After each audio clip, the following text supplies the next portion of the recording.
어쨌든 간에 루소가 꿈꿨던 국가는 모든 사람의 자유로운 의사에 의해서 결정되는, 즉 일반 의지에서 결정되는 사회가 바람직한 사회고, 그 일반 의지에서 결정되기 때문에 그 결정은 늘 옳고, 그 객관적인 표현인 법도 늘 옳으며, 그것에 위배되는 공동선에 반하는 행동은 시민의 적으로서 추방이나 사형이 이루어져야 되고, 이렇게 모든 존재가 자유롭게 공동선에 대해서 의사결정을 하기 때문에 결국에는 자연 상태보다 개개인은 더 강력한 자유를 누리게 되고, 그만큼 자유가 더 확대돼서 보장이 된다라는 생각이 루소의 생각입니다. 그런데요, 앞에서 말씀드렸듯이 루소는 인간은 자유롭게 태어난다라는 말을 전 세계에서 처음으로 했습니다. 그만큼 루소는 인간의 자유를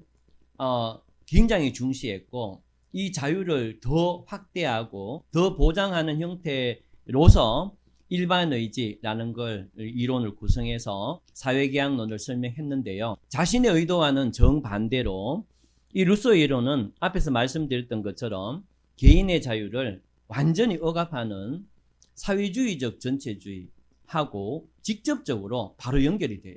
그러면 이 부분에 대해서 조금 설명을 하겠습니다. 루소의 비판인데요. 루소에 대해서 비판하는 사람들은 주로 사례를 프랑스 혁명기에 상당히 안 좋았던 여러 사건들이 있었어요.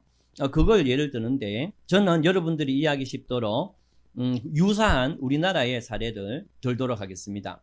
우선 여러분들 있잖아요. 자유 있죠, 자유. 이 자유가 가장 절실하게 등장할 때가 언제냐, 그거부터 한번 생각을 해봅니다.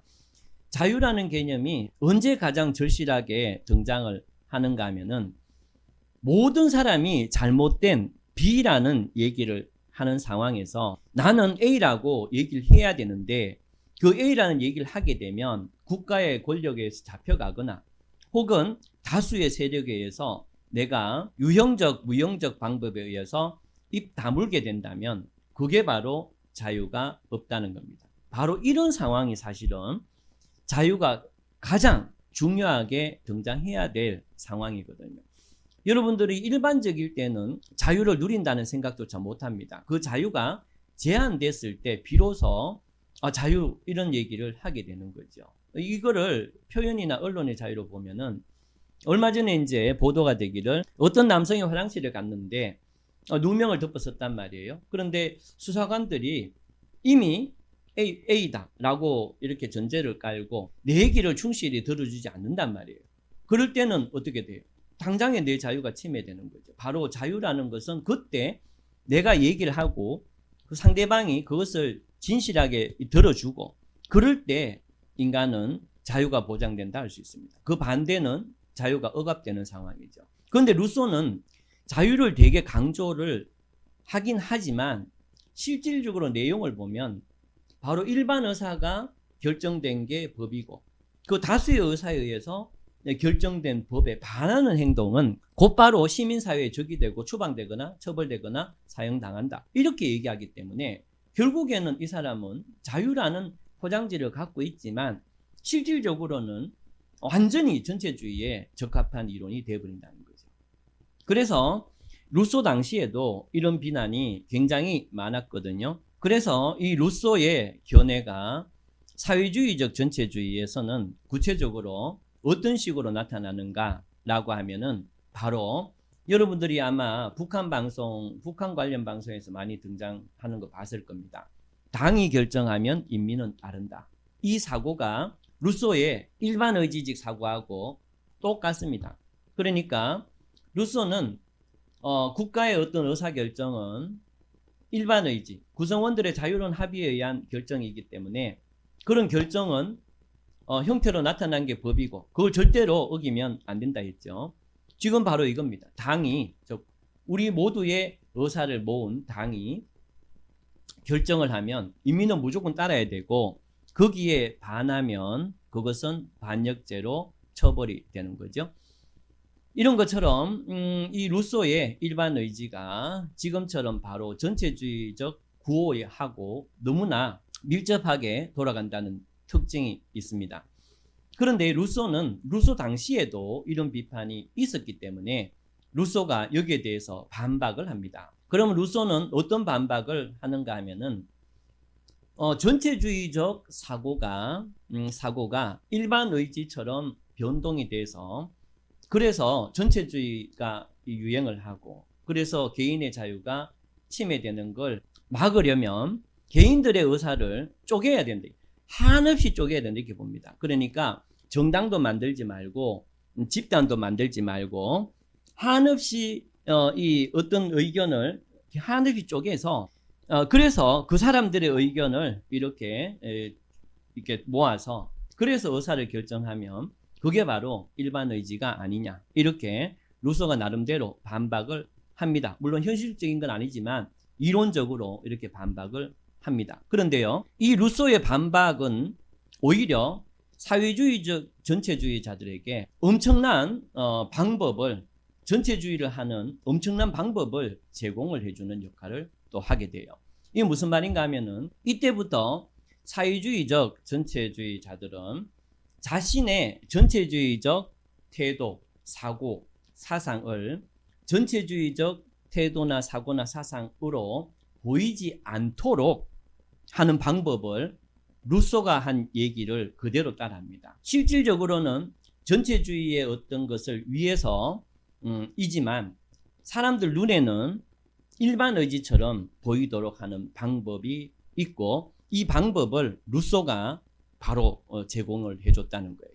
그러니까 이 전체주의적 사고를 마치 하나가 주도하는 게 아니고 수많은 사람들이 주도하는 것처럼 이렇게 만들게 되면 이것은 사람들의 의견을 모아서 이루어진 거기 때문에 전체주의가 아니야 라는 형태로 전체주의를 정당화하는 방법을 루소의 루소가 스스로 옹호하기 위해서 얘기했던 말에서 나온 거죠. 예를 들면 여러분들 전체주의, 사회주의적 전체주의자들의 가장 강력한 전술이 뭔지 알죠?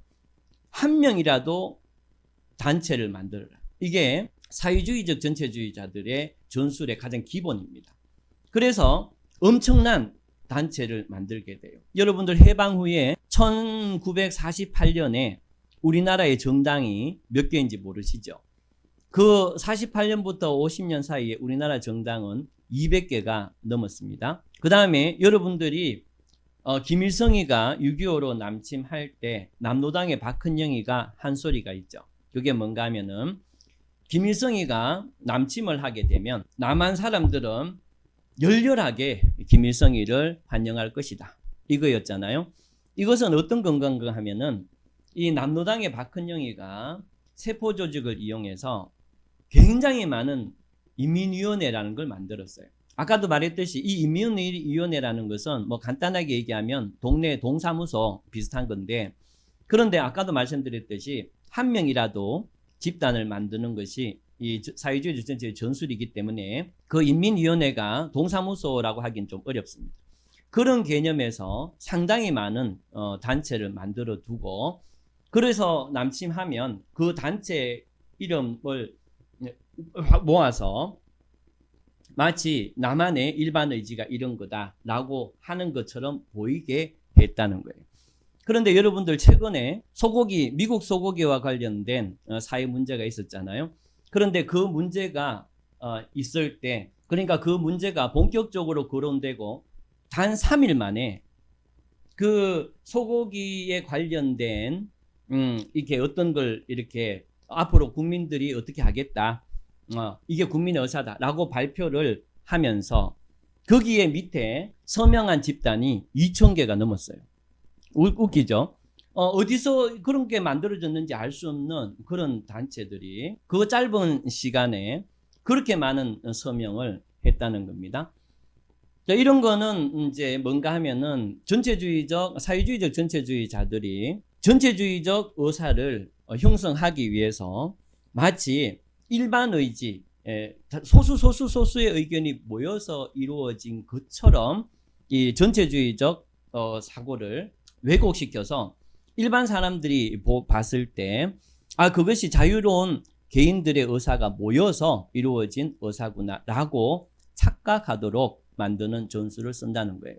다시 말씀드리면 이 루소의 생각은 사회주의적 전체주의에 직접적인 영향을 끼쳤을 뿐만 아니고 루소가 추가적으로 얘기했던 그것마저도 사회주의적 전체주의자들이 전체주의를 위해서 이용하는 전술의 하나가 되어버렸다. 이런 뜻입니다. 루소는 인간은 자유롭게 태어나지만 쇠사슬에 묶여있듯이 국가에 묶여있다. 이렇게 얘기를 했는데요. 마르크스는 이 루소의 얘기를 그대로 받아서 사회주의 폭력혁명이 일어나게 되면 오로지 프롤레타리아가 잃는 것은 오로지 쇠사슬뿐이다. 이렇게 해서 루소의 어떤 그 사고가 사회주의적 전체주의에 그대로 들어왔다는 것을 이 말로서 증명을 해주고 있습니다. 지금까지 루소의 사회계약론에 대해서 설명을 드렸는데요. 홉스는 애초부터 그 이론이 절대주의 왕조에 철저히 이론적 기반을 제공하는 걸로 우리 눈에 보이잖아, 그죠? 그런데 루소의 사회계약론은 인간의 자유의 확대라는 아주 아름다운 그 포장지로 포장돼 있고, 그것이 현실적으로는 오히려 자유를 파괴하는 전체주의적 개념하고 연결돼 버리기 때문에, 그래서 이것이 그대로 오늘날 사회주의적 전체주의에 영향을 줘서 말로는 굉장히 자유롭고 아름다운 세상을 얘기하는데 행동을 보면 완전히 전체주의적 전술 속에서 이루어지는 행동이 많습니다. 물론 우리나라는 언론, 출판, 집회, 결사의 자유가 보장되어 있기 때문에 실질적으로는 그런 행동조차도 우리 언론, 출판, 집회, 결사의 자유 속에서 있는 거긴 합니다. 하지만은 이 루소의 일반 의지가 전체주의에 활용이 되는 것처럼 우리의 어떤 이 자유적인 자유주의 체제가 그 체제를 이용해서 전체주의적 전술에 이용되는 측면도 있다는 것을 이 루소를 보면 볼수록 우리가 인식을 하게 됩니다. 자, 그러면은 다음 영상에서 더 재밌는 내용으로 찾아뵙도록 하겠습니다. 감사합니다.